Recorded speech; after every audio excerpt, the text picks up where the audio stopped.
We're gonna get the party started now. It's early. It's beautiful out here. Let's dance. Day 2 of the trip. It's a big trip. About 10 minutes from home. Bob calls this a vacation. And we're at Lake Maitland here. And this is my turf.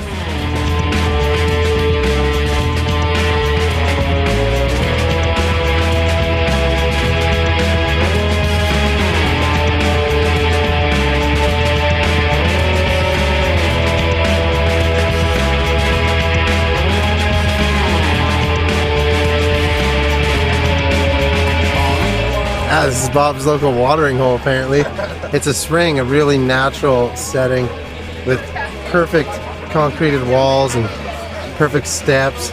Like our secret retreat in the woods. I told you it was not a secret retreat, that it's just a watering hole from your friends. Why'd you tell all these people? Yeah.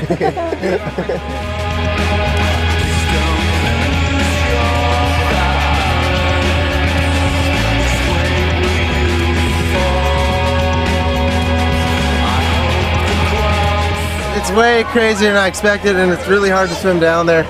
It's like the water's pumping up. The water's really cold.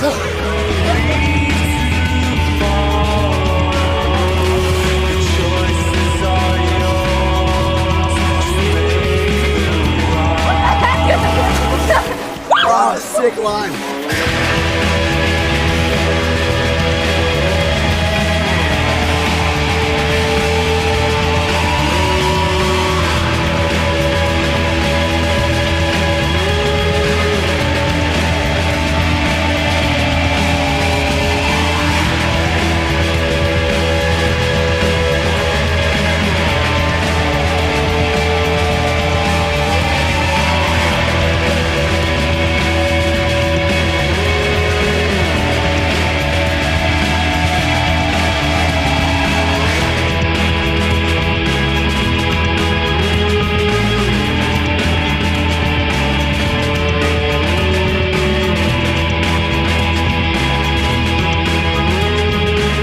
Yo, Jeff, I think we're over this whole bringing your boat. Oh, come on, dude. Well, you're not the one trying to navigate this RV in the tightest spots. You see where your trailer is? Push your trailer out. You do know there's a tree that blew down on top of your trailer.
Okay, what do you guys want to talk about? Okay, question from caller 10.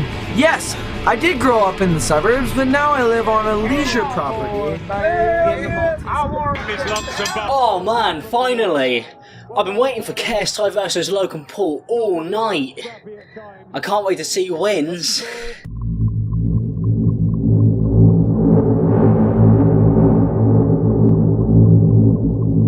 they look like the cast of the On Point music video? Oliver and Alex, and welcome back to another video. If you guys are new here, subscribe, or I'll box you. In today's video, I'll be showing you how Logan Paul versus KSI was in fact rigged. It's a sports rig, for sure. But before we do that, we actually have to be able to watch the fight, and I'm not paying for it. And in fact, I'm not the only one, because loads of people went online to see if they could find a high definition stream. I found this one.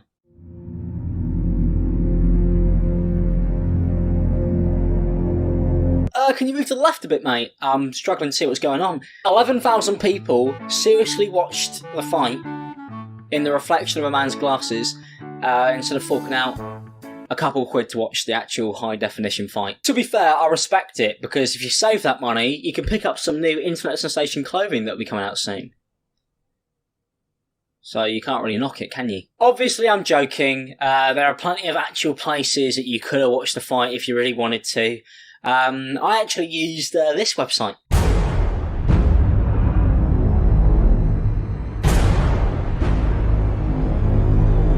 I mean, did you see the way they were holding each other? You telling me that there's nothing going on there? You know, as much as I'm joking around about the fight, I do want to take time out of this video to congratulate both of them for what they've done. It's an incredible feat that requires a lot of effort, and they deserve so much respect for that. In fact, I actually made my predictions before the fight over on Twitter. Now, a lot of people complaining that YouTubers aren't boxing experts, so they can't really give an opinion, but I doubted them both equally. Let me just actually delete that tweet, retweet that one. There we go.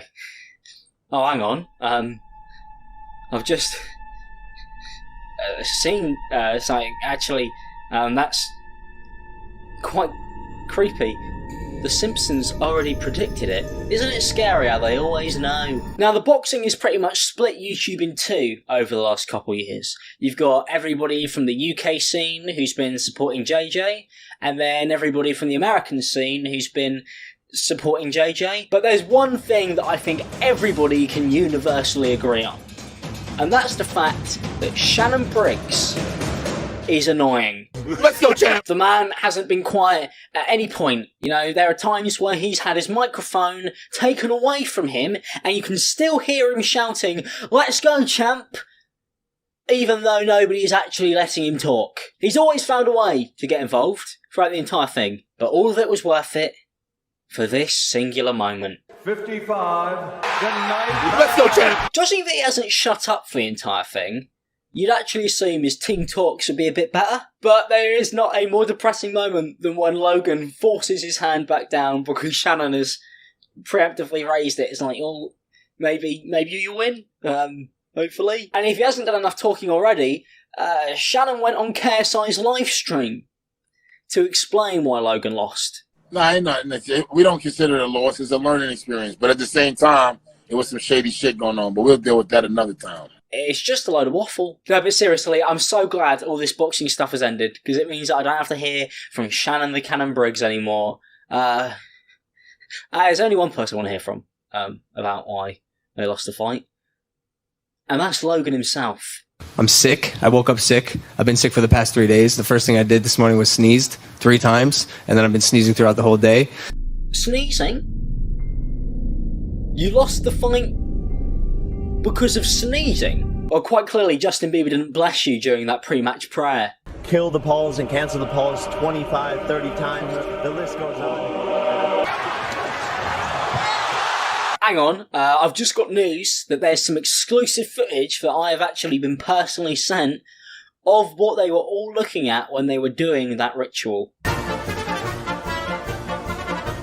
All I'm going to say is, if maybe Logan hadn't spent all his time on his 4 times table, maybe he would have actually won the fight. wait a second.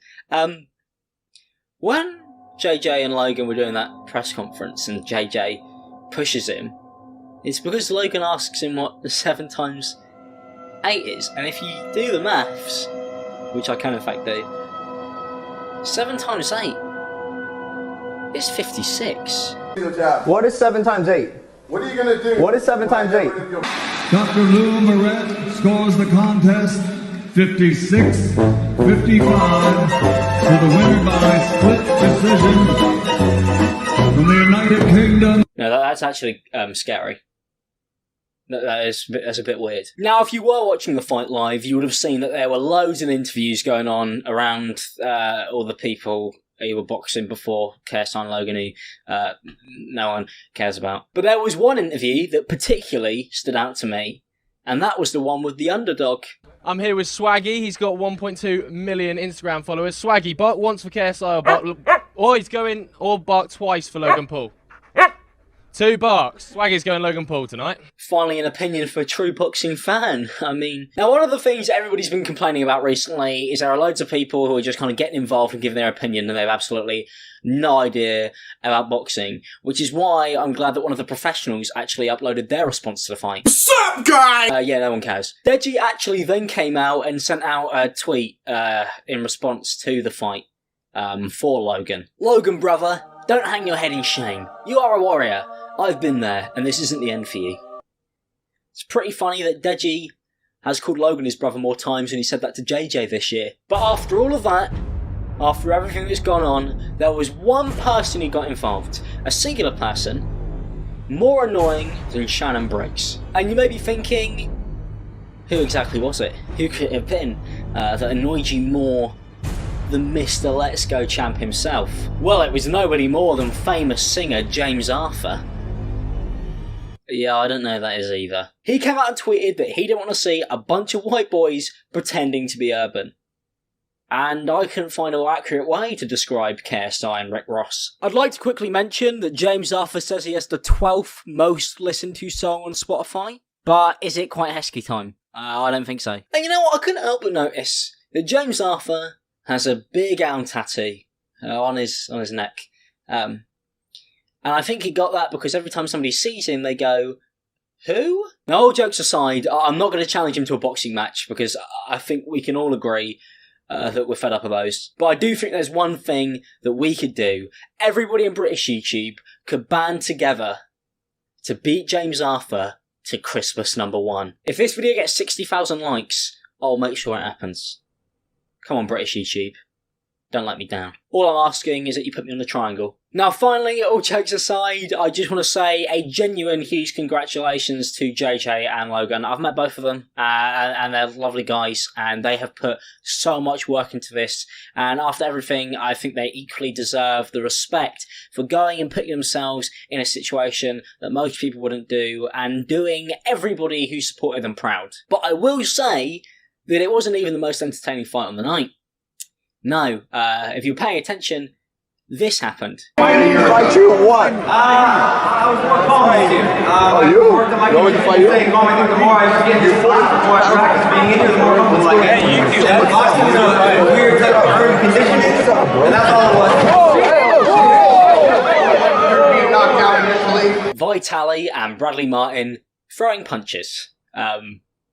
As they were spectating. You know, if you're going to start fighting each other at the boxing and you're not being paid like 30 million for it, you're the real losers. I'd also like to point out that I beat Bradley Martin at the shot put at the Challenger Games, even though it wasn't shown. So, just thought I'd add that in there. Anyway, that's it from me. If you guys did enjoy this video, don't forget to leave a like and subscribe if you're new. And at 60,000 likes, I will make sure that British YouTube gets together and takes on James Arthur for Christmas #1. And finally, we never have to hear the word boxing and YouTuber ever again. Hopefully. I really hope there isn't a round 3. Peace out, people, and have a good day.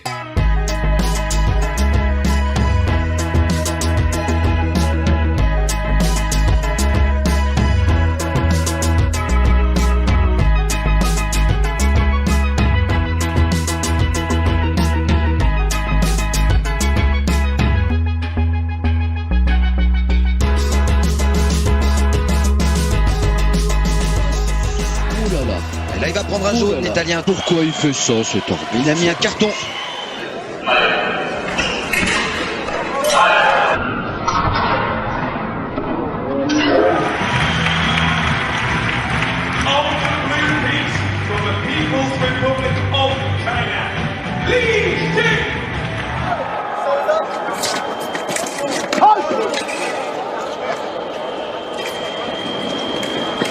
To win the gold, and they've got it there. And, you know, from there, things started to go. 2018, they won gold in Leipzig. In 2017, they won gold.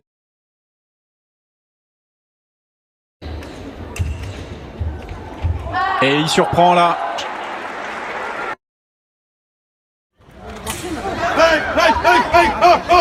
Spectacular display throughout this entire day, knocking out Alexandra Massialis.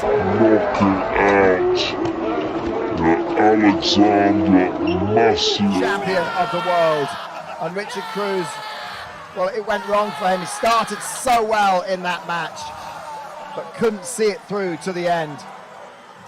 Well, I know that Richard Cruz will be disappointed.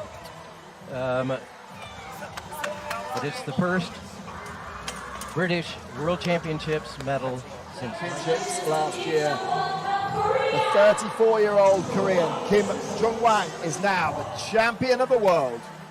Well, congratulations to him.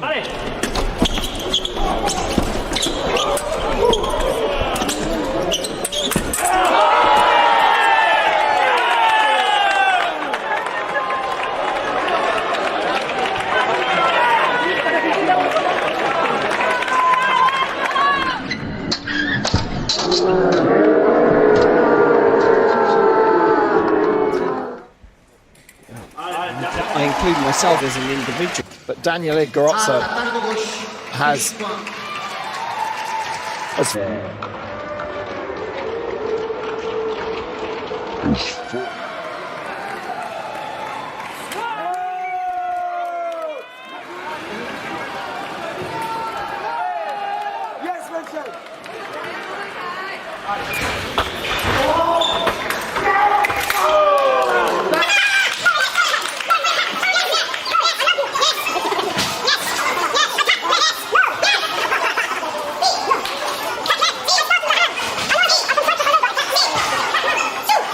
Préparation. Attaque.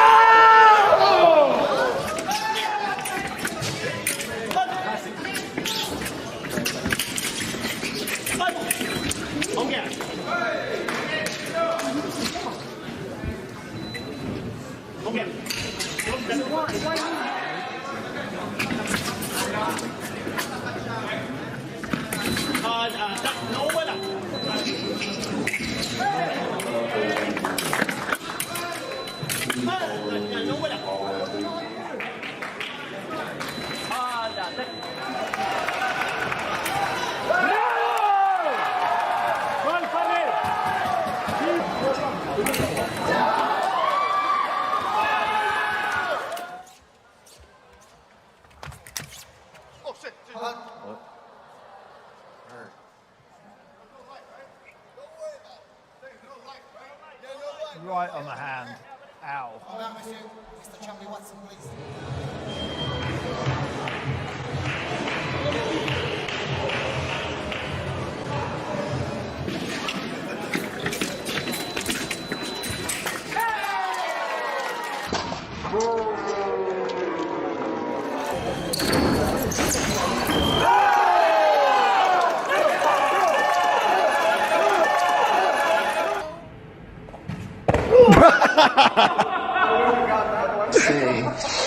¿Y qué harás?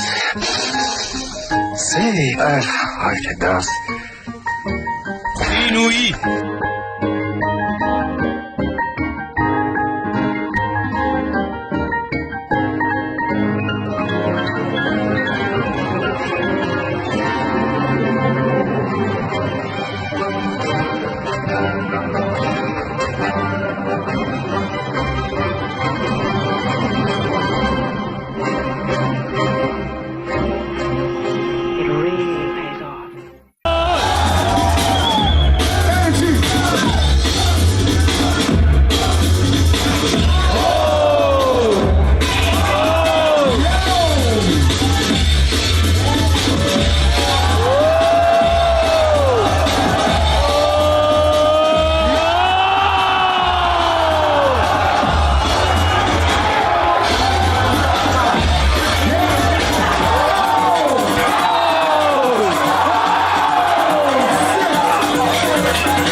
sit down, sit down.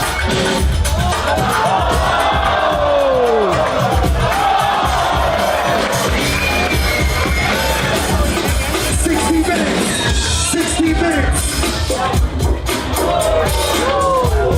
Yo! Yo!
Casino!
the train station on Stratford. I got a wild bum in here. Are you looking at that? Willie, why were you even looking at the tapes? Were you trying to spy on me or something? Don't tell anybody about this. I won't.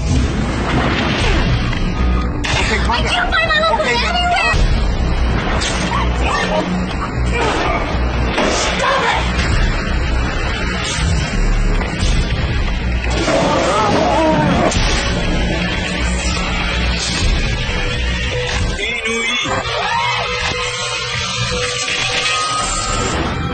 And I'm a coach here at Golden Gate Fencing Center, and today we're going to be showing you the types of weapons that you would be using when you learn to fence by watching these books. The first thing we'd like to do is introduce you to the weapons. The first weapon is the foil.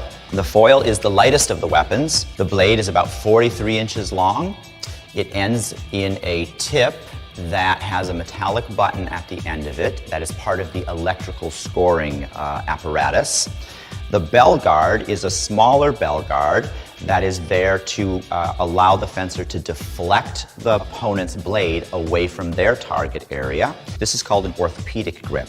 It's designed to be held in your hand in a very comfortable manner that provides power, strength, and dexterity to the person using the foil. The target area in foil is the torso of the body. So the foil is a thrusting weapon like this instead of a cutting weapon. The next weapon is the epee. The blade of the epee is a little bit thicker and wider and is actually triangular in shape. This makes it just a little bit more stiff than the foil blade. At this end of the epee, we have a small button, and that button is called a tip. This tip is connected to a wire, and what's interesting about the epee is there's a groove that runs down the blade, and that groove is where we essentially glue the wire into the blade, and it runs all the way down through the bell guard. It comes out the other side of the bell guard, and you can see those wires right there, and connects to this socket. This socket is then connected to a body cord, which will run up the sleeve underneath the jacket and out the back.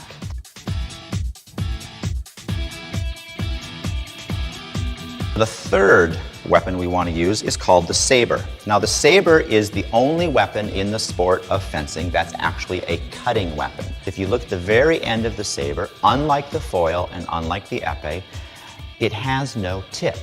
You can score with the saber with the tip or the side of the weapon. You'll notice that the bell guard is differently shaped. It curves around your hand, and that is to protect your hand from cuts and allow you to capture the opponent's blade against your bell guard and your blade so that you can stop their attack from scoring. The second thing that you'll notice is that the handle is shaped differently. The handle is a French grip handle, and it's a straight handle with a slight curve to it that kind of molds itself to your hand. And to hold the saber, you simply put your thumb on top, wrap your fingers around like this, and make certain that the bottom of the saber is at the bottom of your hand here, and that's the position that you would hold the saber in. It's very important that when you are learning to fence, you are always aware of safety.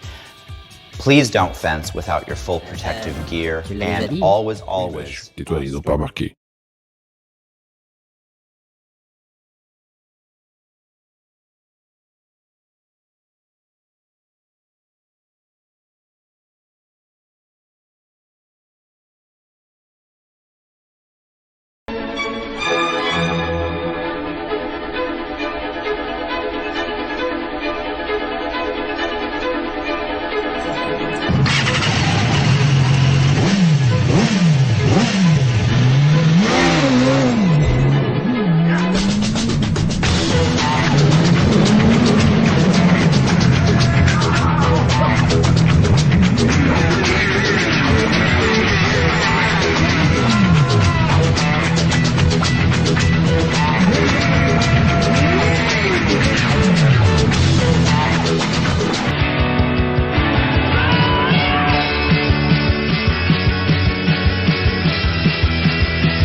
poignée de secondes par Jules Plisson, titulaire à l'ouverture ce soir pour l'équipe de Clermont qui a opéré, on vous le rappelle, 12 changements par rapport au week-end dernier. Toulouse-Clermont, coup d'envoi donné par Jules Plisson, les Clermontois, et un premier ballon récupéré dans les airs par Alexandre Roumat. C'est Jono qui lui a pu poursuivre. Malheureusement, les Toulousains vont se mettre à la faute, et heureusement pour l'ASM, Plisson va transformer évidemment. On va prendre le moindre point ce soir côté ASM. Titulaire à l'ouverture depuis plusieurs journées maintenant, même s'il a soufflé le week-end dernier sur la pelouse de Montpellier. Pourquoi titulaire à l'ouverture? Parce que vous le savez, Romain Tamac est toujours convalescent, touché à la cheville en début de championnat. Le voici en gros plan dans les tribunes d'Ernesto Vallon. Romain Tamac qui poursuit sa rééducation et qui devrait prochainement faire son retour sur les terrains. Impeccable, Thomas Ramos égalise 3 partout entre le stade toulousain et Clermont. Dupont, Flamand, accélération du stade toulousain. Dupont encore, attention Dupont dans la contre. Oh le tic-tac, oh les appuis. Et le premier essai du stade toulousain par qui? Par Antoine Dupont. Magnifique, hein, vous l'avez dit, le tic-tac qui va faire toute la différence, hein, parce qu'on a une équipe de l'ASM forcément totalement désorganisée en défense, prise par l'intensité, par le rythme surtout, et les sorties de balles rapides proposées par cette équipe toulousaine. Au départ, bien vu par ce jeu au pied, montée agressive, adaptation de la part de Thomas Ramos pour aller donner cette passe au pied bien réalisée pour Mathis Lebel. Derrière, ça ne marquera pas, du coup on va enchaîner les temps de jeu. Et évidemment, quand une équipe est à l'équilibre, parfois il faut faire la différence individuellement. Et là, c'est Antoine Dupont qui va faire la différence. On aurait pu peut-être, hein, on l'a vu sur le temps de jeu précédent, faire la différence en allant chercher Arthur Etière plus rapidement peut-être. Mais en tout cas, encore une fois, toute la classe d'Antoine Dupont, ses appuis, ce tic-tac. Évidemment aussi, qui avait pisté. Oui, c'est ravisé, Jules Plisson. Prise devant Tonder. Travail des avants auvergnats dans l'axe. Éloigner le ballon de la zone de fond, peut-être pour marquer un premier essai. Répondre à Antoine Dupont, c'est fait. C'est fait, le travail collectif, finalement récompensé par Pélissier. Très bien fait, hein. Ce qui fait la force en tout cas de cette équipe de l'ASM en ce début de saison, c'est son 8 de devant, son pack très très solide. Ah, on va attendre visiblement. Arrêt du temps. Ouais. Et oui, il y a un arbitrage vidéo. On va écouter. La décision de terrain sur ce cas, c'est essai pour nous. Le joueur est en possession, il perd le contrôle, mais il n'y a jamais de séparation. Donc c'est pour ça que notre décision de terrain, c'est essai. On veut juste s'assurer que notre analyse est bonne en direct. On va regarder le toucher à terre, peut-être avec des caméras dans le but.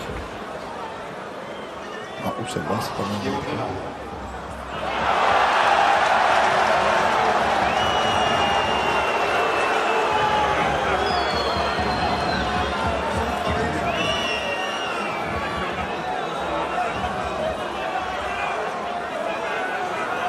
On va voir tous les angles. Est-ce que tu as notre angle, Michel? Il perd la maîtrise du ballon. Ça, c'est la première image. Est-ce que c'est possible d'avoir la caméra de leur but pour voir s'il y a une séparation entre le ballon et le joueur? J'ai demandé. On lui donne les meilleurs angles là-bas. Voilà. Est-ce qu'on peut avoir les caméras dans le but, s'il vous plaît? Bonheur qui demande effectivement différents axes, à condition que les axes soient disponibles avec des joueurs qui ne masquent pas le porteur du ballon. On va le voir ici. Il y a une séparation entre le joueur et le ballon. On va voir là. On ne voit pas.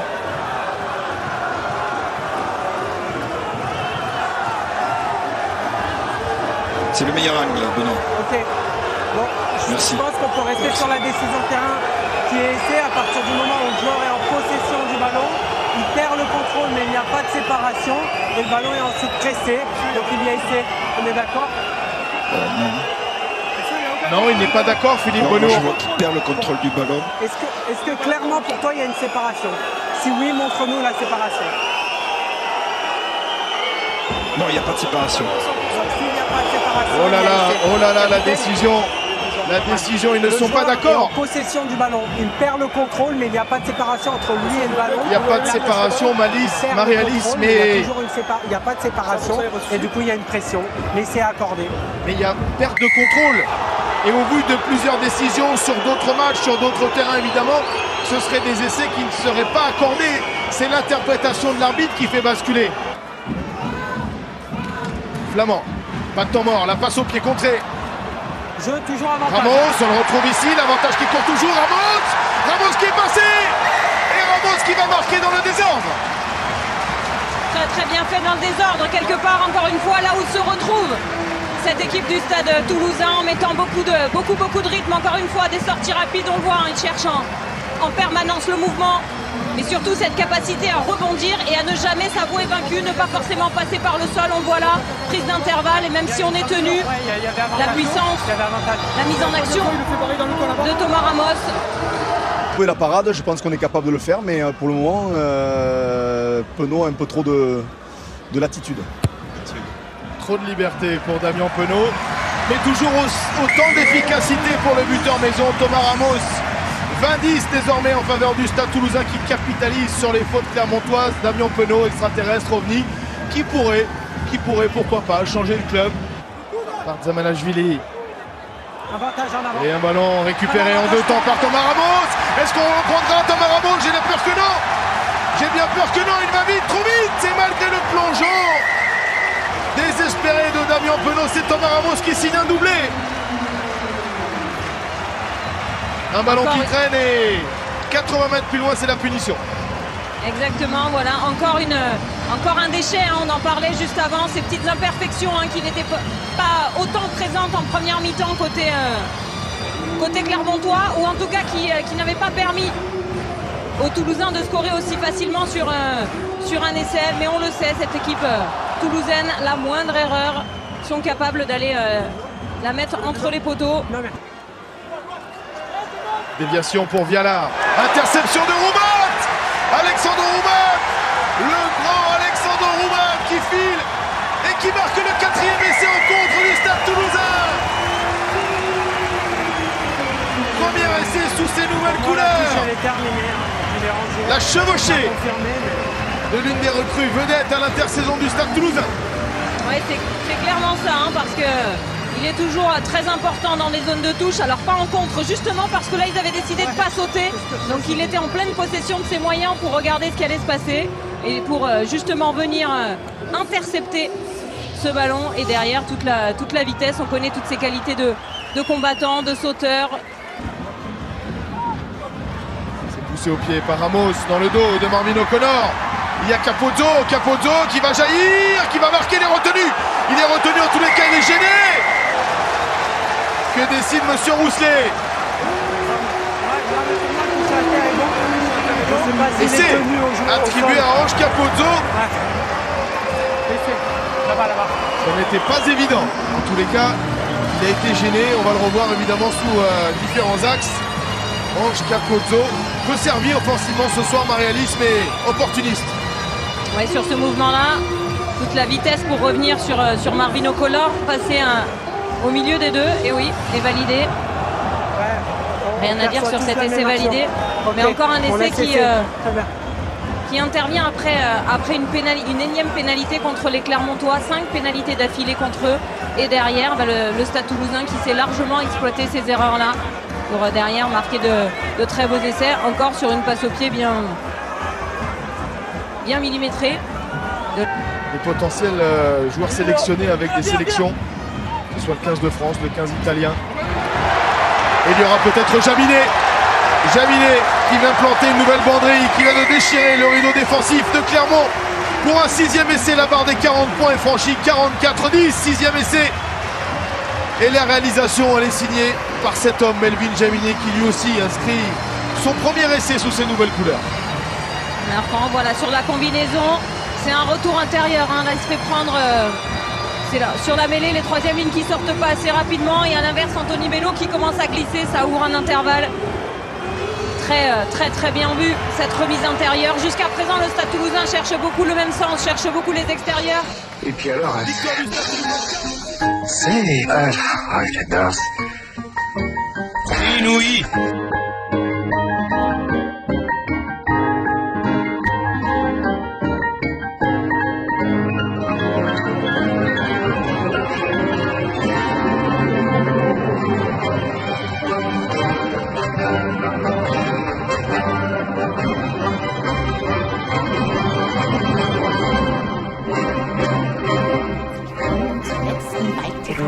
des Jahres. In Episode 206 testen wir ein Centurion No Pogo 2.27 und wir haben einen Satz Schwalbe Magic Mary für euch ausprobiert. Außerdem zeigen wir euch einen coolen Street Trial Ausflug nach Grenoble mit Johann Tribula. Aber zunächst einmal haben wir aktuelle Meldungen für euch zusammengestellt. Die Bikeschule Reitfürst bietet im kommenden Jahr neben Tageskursen erstmals auch Camps und Touren an. Erster Termin ist im Mai 2014. Bei Reitfürst gibt es auch Geschenkgutscheine. Der Wild Style in Leogang wird auch 2014 der europäische Auftakt zur FMB World Tour sein. Am 31. Januar ab 16:30 Uhr wird ein Weltklasse-Fahrerfeld seine Tricks und sein Können auf Schnee zeigen. Falk bietet für das Navigationsgerät ibex Cross ein kostenloses Upgrade an, das die Software auf den aktuellen Stand neuer Geräteserien bringt. Das Upgrade beinhaltet Karten, Funktionen und Points of Interests. Mehr Informationen dazu und viele weitere News findet ihr auf unserer Homepage bike-tv.cc. Seit vielen Jahren gibt es bei Centurion No Pogo Modelle. Für 2014 wurde die Serie kräftig überarbeitet. Wir haben das Topmodell No Pogo 2.27 für euch ins Gelände geschickt.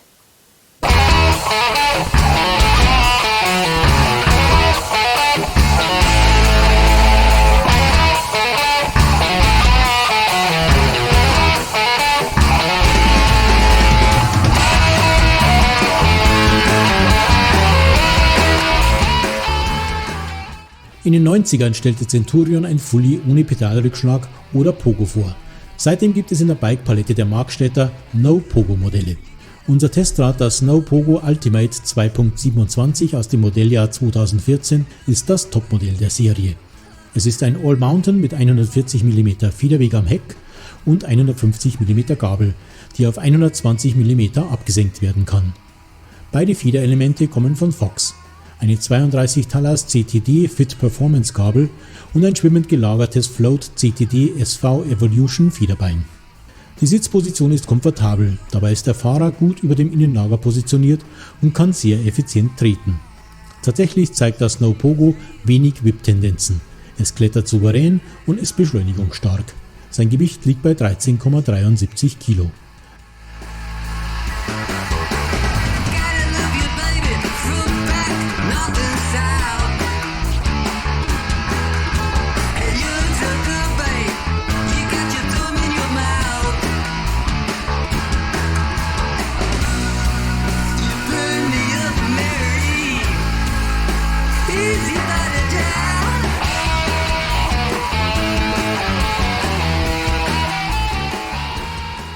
Der Alurahmen ist steif mit großflächigen Rohranbindungen und konischem Steuerrohr. Die Züge sind innen verlegt. Shimano steuert Schaltung und Bremsen bei. XT-Schaltung und Kurbel, SLX-Bremsen mit 180 mm Scheiben hinten und vorne. Beide funktionieren zuverlässig. Die SLX-Bremse erscheint weniger hochwertig als ihr teureres XT-Pendant, kann in Sachen Bremsleistung aber voll überzeugen. Die Keinjok Vario-Stütze mit ihren 125 mm Hub gibt ebenfalls keinen Grund zur Klage. Der Vorbau und der angenehm breite gekröpfte Lenker kommen von FSA, die 27,5 Zoll Laufräder von Sanringle, bestückt mit zwei 35er Schwalbe Nobby-Nick. Geometrie wie Ausstattung des Centurion No Pogo Ultimate 2.27 sorgen für ein dynamisches, agiles Fahrgefühl. Das ausgewogene Bike gefällt in Kletterpassagen ebenso wie in schnellen oder kniffligen Abfahrten. Und auch im kurvigen Single Trail erweist es sich als echtes Spaßbike. Auch in der neuesten Generation kann sich das No Pogo sehen lassen. Ein universelles Bike mit gut gewählter Ausstattung. 3.299 € will der Händler dafür haben.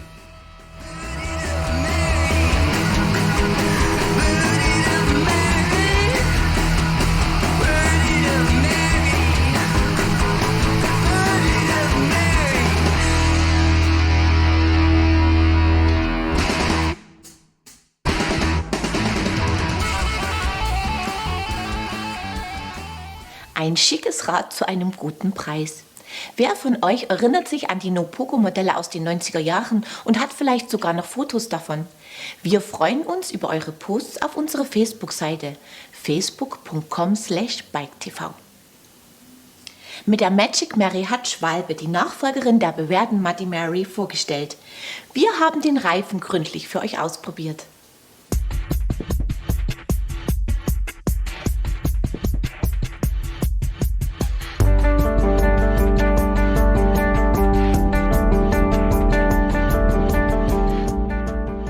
Die Magic Mary von Schwalbe ist die Nachfolgerin der Muddy Mary. Der Reifen ist ein Allrounder mit recht groben Stollen, die nur im Schulterbereich relativ eng stehen. Verschiedene Ausführungen sind erhältlich. Wir haben die Magic Mary in 27,5 Zoll Größe, 2,25 Zoll Breite sowie Super Gravity Karkasse und Trailstar Compound ausprobiert. 1081 Gramm bringt der Reifen in dieser Variante auf die Waage. Damit ist er kein Leichtgewicht, kann aber dennoch in vielen Punkten überzeugen. Wir haben verschiedene Kombinationen ausprobiert.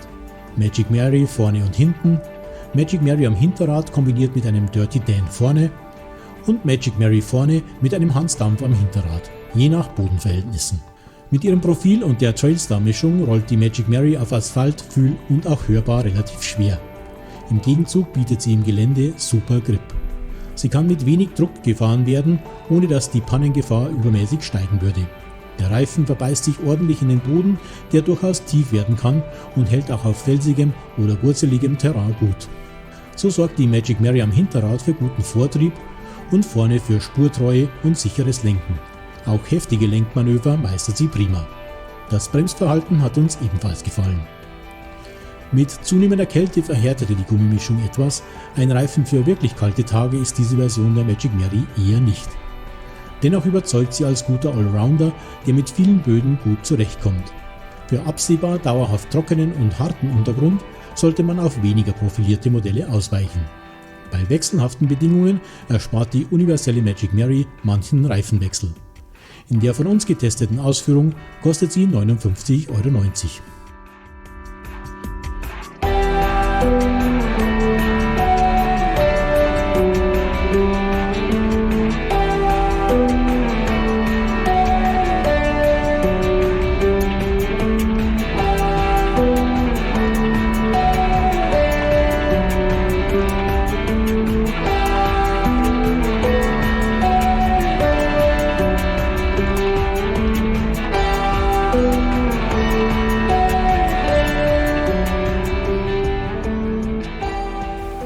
Ein vielseitiger Reifen, der sich auch gut mit anderen kombinieren lässt.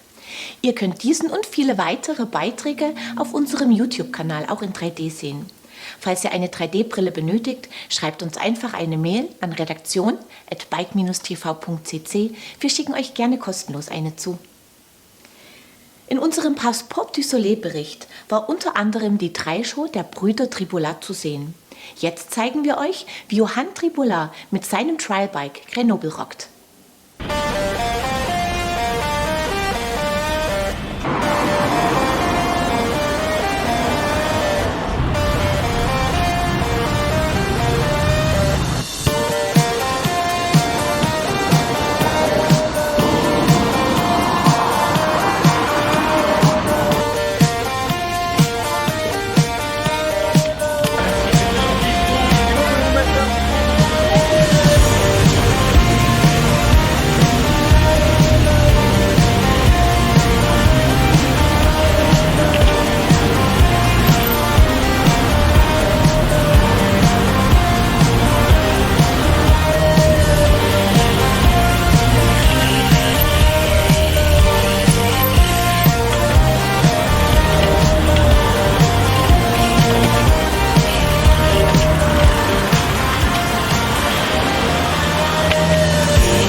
51 de cassé.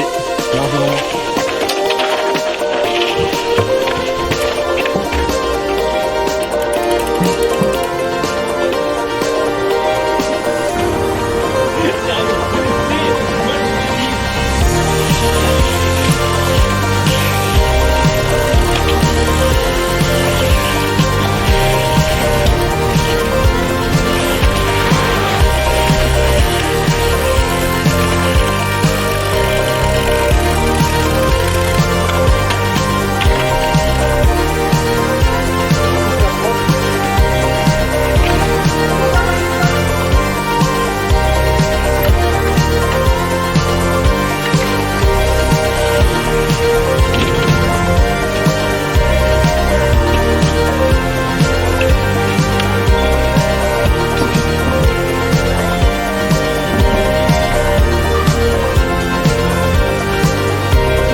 Sieht schon beeindruckend aus, was der Junge auf dem Rad so zeigt.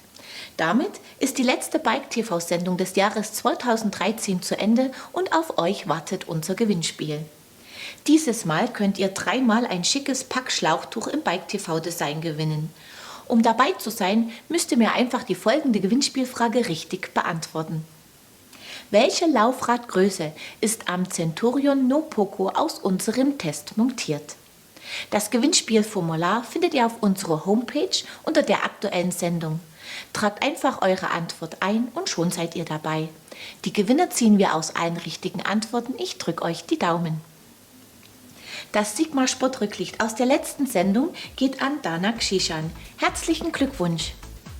Wir sehen uns nach einer kurzen Winterpause ab Mittwoch, den 15. Januar wieder. Unter anderem haben wir ein Simplon Dilly Girl E-Bike für euch ausprobiert. Das Team von Bike TV wünscht euch frohe Weihnachten und alles Gute fürs neue Jahr. Wir sehen uns 2014 wieder. Bis dahin, ciao und auf Wiedersehen.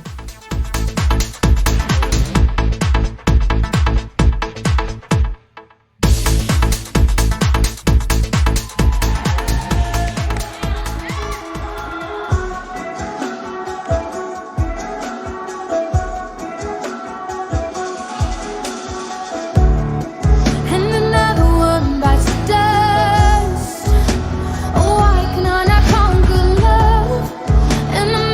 thought that we were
Meine Motivation, jetzt wirklich nach Korea zu fliegen für eine Championship, war eigentlich, weil ich mir erhofft habe, dass ich dort Leute sehe, die einfach so viel besser sind als ich. Südkorea ist ja das Ursprungsland von Hapkido, dort kommt es her, dort gibt es auch die meisten Leute, die das trainieren. Das heißt, wenn man sich jetzt vergleichen will, wenn man jetzt kennenlernen will, wie Hapkido im Ursprungsland gelebt wird, dann ist eigentlich eine Reise nach Südkorea Pflicht.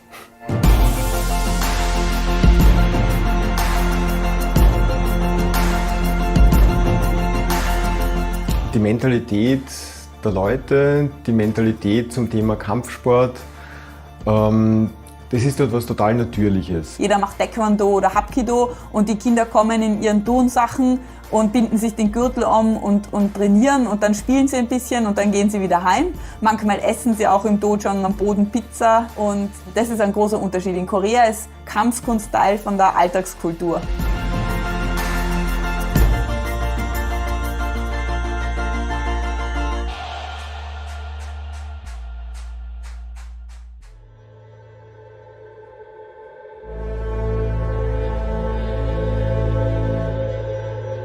Es war natürlich sehr spannend zu sehen, dass die eigenen Schüler gegen sehr gute koreanische Teilnehmer antreten. Man ist natürlich sehr gespannt als Trainer, wie jetzt da der Vergleich ausschaut, wie schneiden die eigenen Schüler im Vergleich quasi zum Original ab. Ich habe mich begonnen aufzuwärmen und habe halt natürlich so ein bisschen meinen Blick halt herumschweifen lassen, schauen so, hey, gegen wen trete ich da an?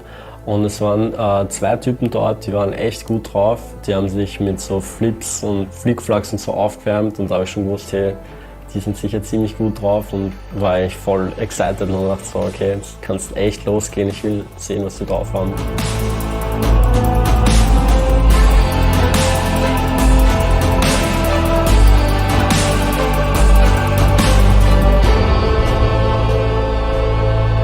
Es ist alles ganz schnell gegangen. Wir haben kaum Zeit zum Aufwärmen gehabt und es war alles sehr überwältigend. Wir haben nur geschaut, dass wir auch wirklich da sind und beim richtigen Bewerb. Und dann war meine Gegnerin so gut und ich war noch irgendwie gar nicht geistig da.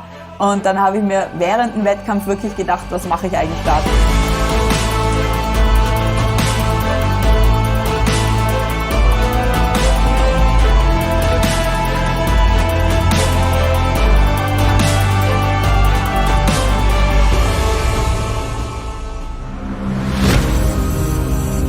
Bei meinem nächsten Bewerb, das war Hoshin Sul, also Selbstverteidigung ohne Waffen, da habe ich alles gegeben und da habe ich dann den 2. Platz noch gemacht. Und ja, das war einfach nur, in Wirklichkeit war das nur eine reine Kopfsache. Am Anfang habe ich gedacht, ich habe keine Chance und nachdem meine Schwester gewonnen hat und mir gesagt hat, worauf ich achten muss, ist alles plötzlich besser gegangen.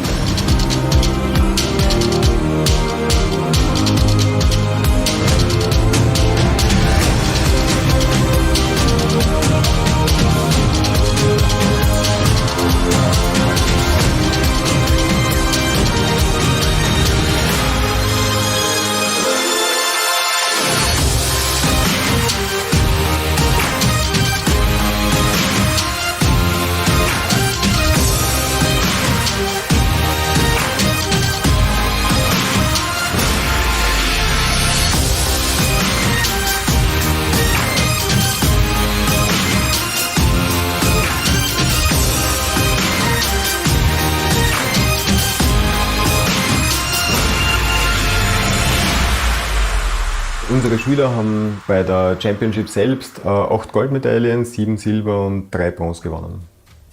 Es waren zwar einerseits die Wettkämpfe, aber andererseits war die ganz große Sache für uns, dass wir als Österreicher die Chance haben, in unserem Demo-Team unser österreichisches Team vorzustellen. Natürlich waren auch alle nervös, inklusive mir, weil es sind dort alle Großmeister vertreten, es sind die höchsten Meister anwesend, die genau sehen, wenn Fehler passieren.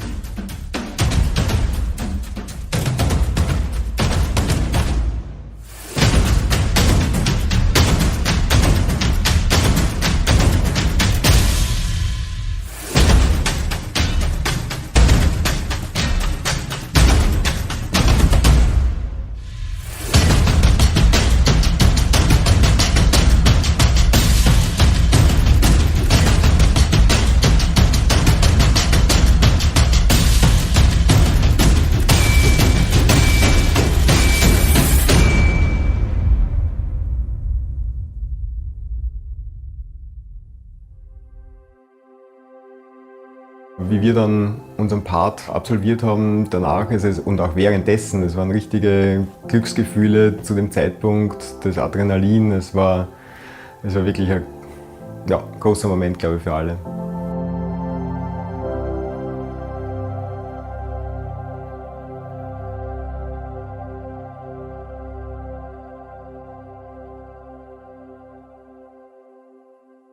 Wir haben nach der Championship noch die Möglichkeit gehabt, bei einem Training mitzumachen bei Meister Hahn. Darauf habe ich mich extrem gefreut, weil alle gesagt haben, hey, der Typ ist so gut. Und wo ich mir gedacht habe, so, hey, das könnte so was Erlebens werden eigentlich in Korea, worauf ich halt auch gewartet habe.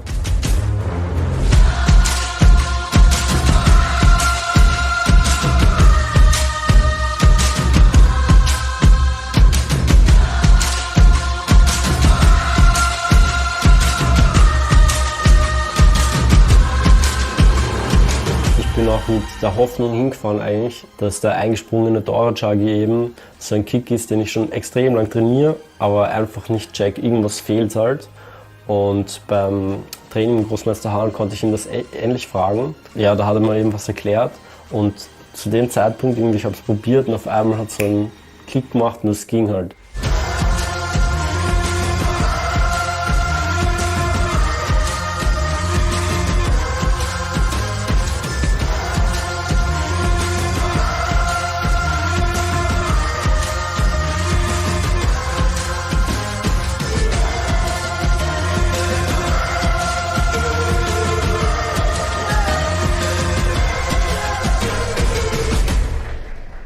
Das Training war toll, also abgesehen davon, dass wir viel gesehen und gelernt haben, sind wir auch wie Gäste behandelt worden. Wir haben zu trinken bekommen, am Ende haben alle Eis gegessen und es war auch wieder so eine freundschaftliche Atmosphäre, wo man sich austauscht, wo am Ende Freundschaftsfotos geschossen worden sind.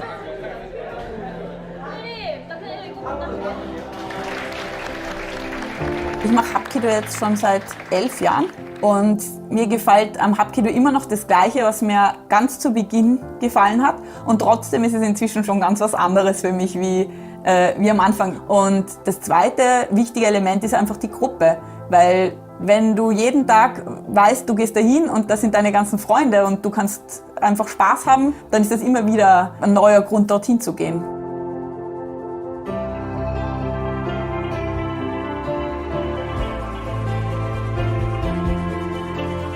Hapkido ist so dermaßen vielfältig, dass es nicht so schnell langweilig wird, auch nicht nach 25 Jahren.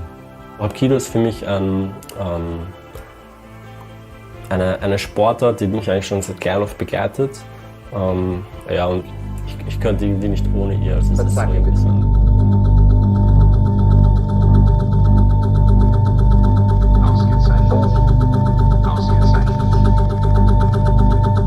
Le signalement d'un parc de posture hybride retient le disque 30 cm, 1950, utilisé par Schaeffer et Henry. Un support métallique sur lequel a été coulée une couche de cire souple. Ensuite, bande magnétique de 6 pouces, permet montage, préenregistrement, précision des repères. Un disque dur amovible de 40 mégaoctets. 1978 permet d'effectuer des opérations en temps différé. Un disque dur interne micro. Diffusion sur cassette, bande, CD, fichier. Relation instable à la page imprimée. Les cubofuturistes Khlebnikov, Krosenich, le Zoom transmental langage. Les poèmes phonétiques de Hugo Ball au cabaret Voltaire. Tristan Tzara, Zurich. 1916. 1955, Heidsieck, Gissine, Dufresne, Chopin. Soit l'idée de prélèvement de la réalité, son agencement, aujourd'hui.